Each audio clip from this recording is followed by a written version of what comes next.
नमस्कार दोस्तों, true IAS and PCS में आप सभी का स्वागत है।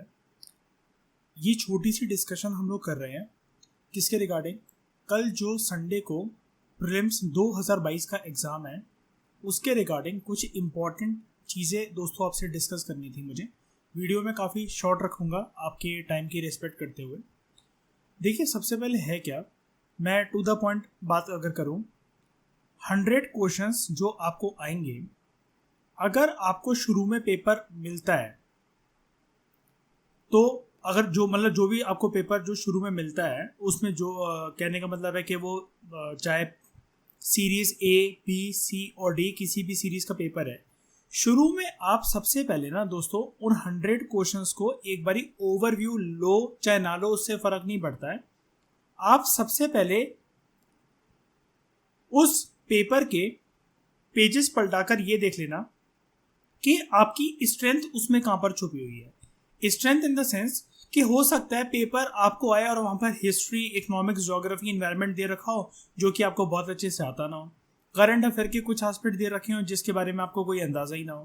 तो आप पहले पेपर को स्क्रॉल करके पूरा फटाफट ये देखना कि आपके जो स्ट्रेंथ वाले एरियाज हैं, जैसे मान लीजिए पॉलिटी है, तो आप सबसे पहले पॉलिटी के क्वेश्चन अटेम्प्ट कर लो। कोई फर्क नहीं पड़ता दोस्तों कि आप अपना जो है पेपर वो क्वेश्चन नंबर 1 से स्टार्ट करो, क्वेश्चन नंबर 25 से स्टार्ट करो, क्वेश्चन नंबर 75 से स्टार्ट करो, या फिर क्वेश्चन नंबर 100 से स्टार्ट करते हो, उल्टा चलो। आप सबसे पहले स्ट्रेंथ पे अगर आप वर्क करोगे ना, इसकी वजह से होगा क्या, पेपर में एक आपकी रिदम बन जाएगी दोस्तों। किस चीज़ की रिदम? कॉन्फिडेंस की आपकी एक रिदम बन जाएगी, जिसकी वजह से आगे वाले जो क्वेश्चंस होंगे वो आपके आराम से हो जाएंगे। अब 87 गई थी इस बार की कट ऑफ जो अभी रिलीज हुई है जनरल कैटेगरी की। ये चीज हमें क्या दिखाता है दोस्तों? बात ये है कि 45 क्वेश्चंस के लगभग गेम आ चुका है पूरा का पूरा यूपीएससी का। प्रीवियस ट्रेंड को देखते हुए हम लोग यही कह सकते हैं। तो अभी तक जो आप बातें इंस्टीट्यूट्स की सुनते हुए आए हो कि 90 क्वेश्चंस करने चाहिए, 80 क्वेश्चंस करने चाहिए, ठीक है, 75 तो मिनिमम करके आओ वरना सिलेक्शन नहीं होगा, ये सब बातें दोस्तों देखिए, मैं पहले भी अपने स्टूडेंट्स को बोलता था, मैं आपको भी बता रहा हूँ, ये सब बातें वेस्ट है यार। 90 क्वेश्चंस में कैसे रिस्क पे अटेंड कर लूँ जब मुझे आते ही नहीं है उनमें से बहुत सारे।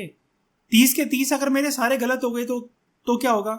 चलो मैंने माना गेम ना जो है वो प्रोबेबिलिटी का गेम होता है, ठीक है, प्रोबेबिलिटी का गेम होता है मान लिया, लेकिन इंस्टीट्यूट तो ये भी बोल रहे थे इस साल कि कट ऑफ जो गई है हमारे अकॉर्डिंग वो 100 या 95 ही गई है, इससे कम तो जा ही नहीं सकती, गारंटी है उनकी। अब कहाँ गई उनकी गारंटी बताओ?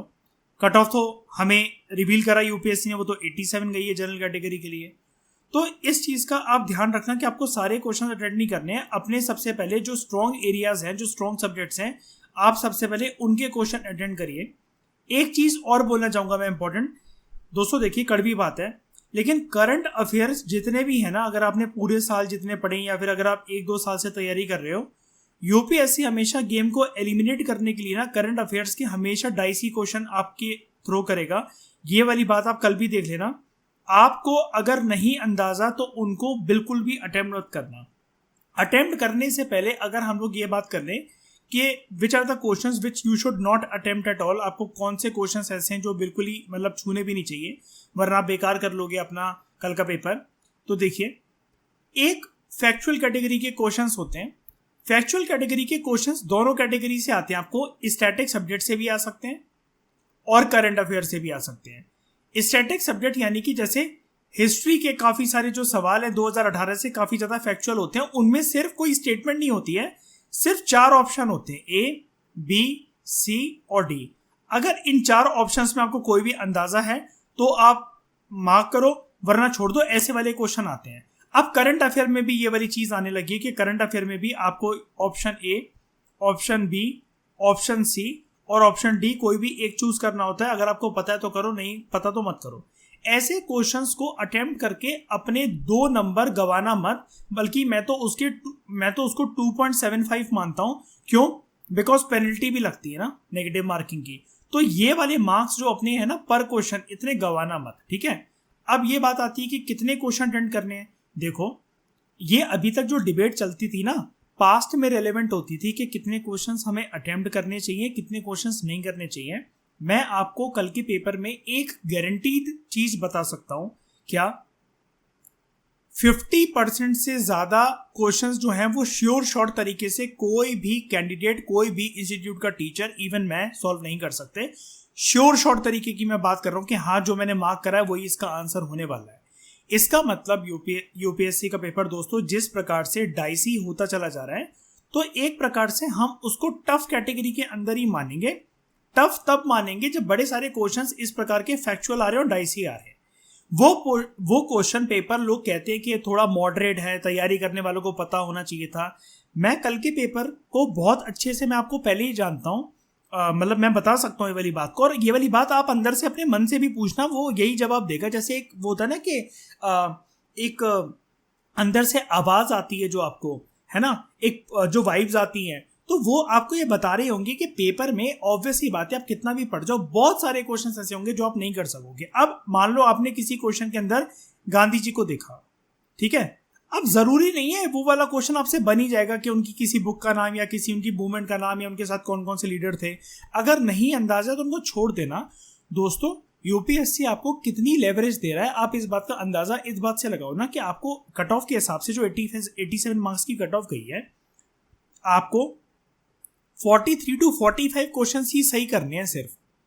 अब ये जो सही है, आप कहोगे कि श्योर शॉट अंदाजा लगेगा कैसे?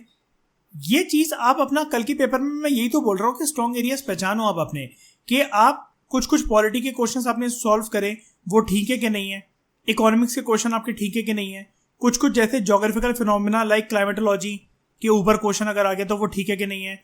और ज्योग्राफी काफी सालों से कम वेटेज रखा हुआ है, तो ये चीज मुझे लग रही है कि कल ये वो गेम दोबारा लौट कर आ सकता है। ज्योग्राफी के ऊपर कल का पेपर डिपेंड हो सकता है, लेकिन फिर भी कुछ कहा नहीं जा सकता। आप मेरी बात सुन के किसी भी चीज में ना अपना कॉन्फिडेंस लूज मत करना। मैं आपको एक सच बात बता देता हूँ, कल को अगर मैं पेपर अटेम्प्ट कर रहा हूँ आपके साथ, आप कर रहे हो, कोई भी कर रहा है, कोई पुराना सिलेक्टेड कैंडिडेट भी कर रहा है, सब लोग एक ही बात पर डिपेंड करता है उनका प्रीलिम्स क्लियर होगा कि नहीं होगा, वो है दोस्तों माइंडसेट एंड साइकोलॉजी। ठीक है, प्रीलिम्स का पेपर ना नॉलेज से ज्यादा साइकोलॉजी से निकलता है, माइंडसेट से निकलता है, राइट एटीट्यूड से निकलता है। सच बता रहा हूं मैं ये चीज आपको, क्योंकि बहुत सारे लोग सिलेक्टेड कैंडिडेट जो हैं वो उनका ऐसा सीन हो गया होता है कि वो आईआरएस और आईपीएस ऑफिसर बन गए होते हैं, लेकिन उनका जिंदगी में उसके बाद कभी प्रीलिम्स क्लियर नहीं होता। फर्स्ट अटेम्प्ट में पर्सन आईपीएस को सिलेक्ट हो गया, मैं ऐसे 2-3 लोगों को जानता हूं, और 5 के 5 अटेम्प्ट में वो उसके बाद कभी प्रीलिम्स नहीं निकाल पाए। ऐसा क्यों? बिकॉज साइकोलॉजी एंड एटीट्यूड ना यूपीएससी के प्रीलिम्स पेपर के अंदर बहुत मायने रखता है। अब आप कहोगे ये चीज अभी तक अगर डेवलप नहीं है तो क्या करें? कोई घबराने वाली बात नहीं है। हर साल ये जो साइकोलॉजी और एटीट्यूड वाली मैं बात कर रहा हूं, ये हर साल यूपीएससी एक नए फ्लेवर के साथ स्टूडेंट को प्रेजेंट करता है। कोई नहीं आपको बता सकता कल के पेपर का मार्गदर्शन कि कैसा पेपर होगा, क्या नहीं होगा। ये सब कुछ आप पे निर्भर करता है कि आप किस प्रकार से अटेम्प्ट करने वाले हो, क्योंकि जो 15,000 लोग जो दोस्तों मेंस लिखेंगे, सारे के सारे लोगों का प्रीलिम्स का पेपर तुक्केबाजी पे थोड़ी ना क्लियर होगा कि उनका लक फैक्टर की वजह से क्लियर हो गया। समझ रहे हो? ये तो रही कि आपको अटेम्प्ट कैसे करना है। उसके बाद आप एक चीज ये कर सकते हो कि रात के लिए मैं आपको बता रहा हूं, काफी ज्यादा ये इंपॉर्टेंट चीज है। आप ना रात को, आज की रात को आप ना यूट्यूब पे जाना और बायरनल बीट सुन के जाओ।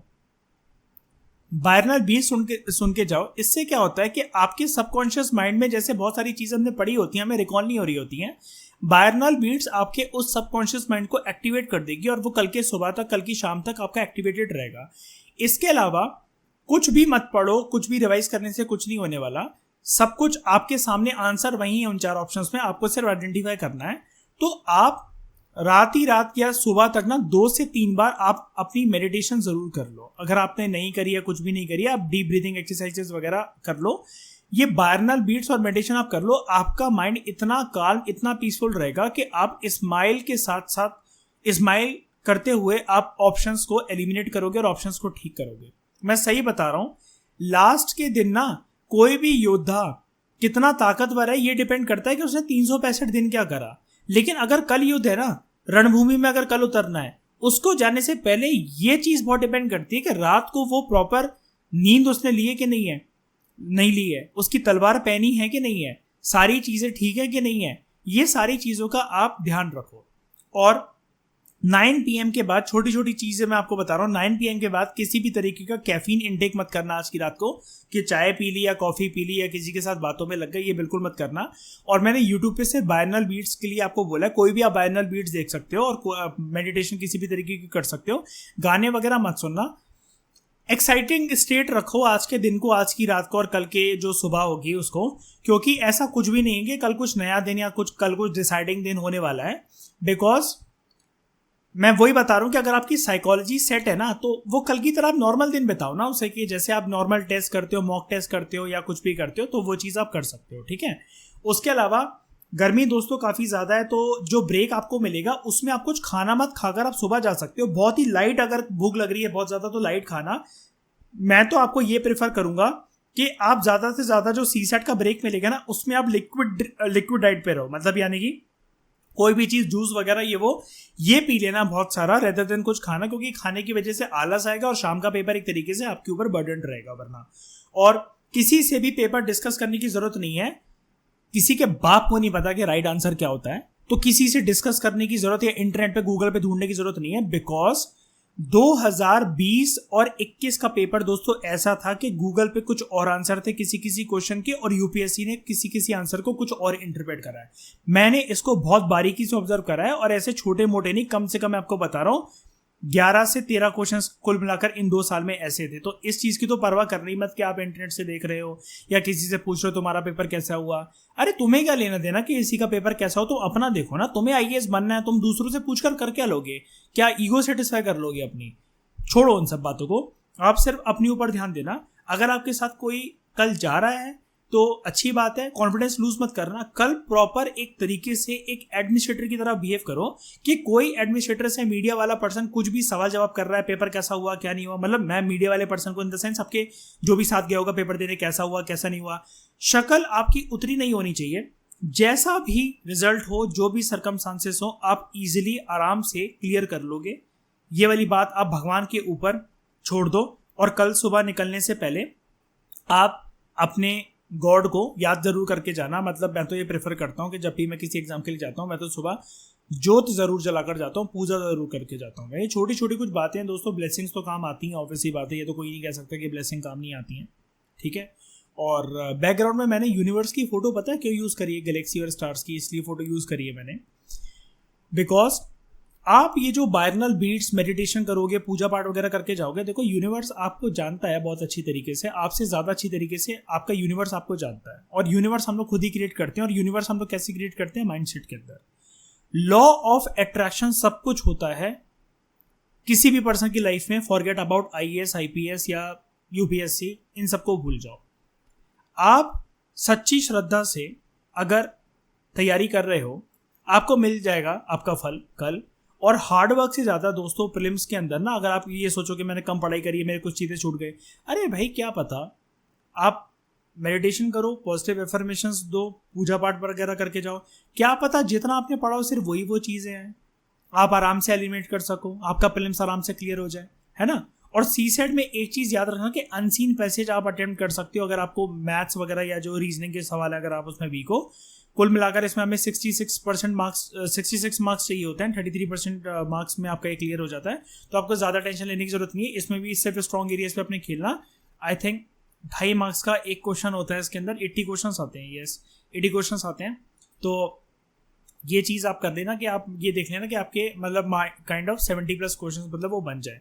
लेकिन प्रीलिम्स में दोस्तों मैं आपको बता रहा हूँ जो GS का पेपर है उसके अंदर इस चीज़ के पीछे मत भागना कि हमें 75 क्वेश्चन अटेंड ही करने हैं, कुछ भी हो जाना करके ही आऊँगा करके ही आऊँगी, 80 क्वेश्चन 90 क्वेश्चन, यार ये वो वाला गेम अब रहा नहीं। ये वाली चीज़ें ना 2017 तक वर्क करती थी, 18 से ये चीज़ लगातार डिक्लाइन होती हुई आई है।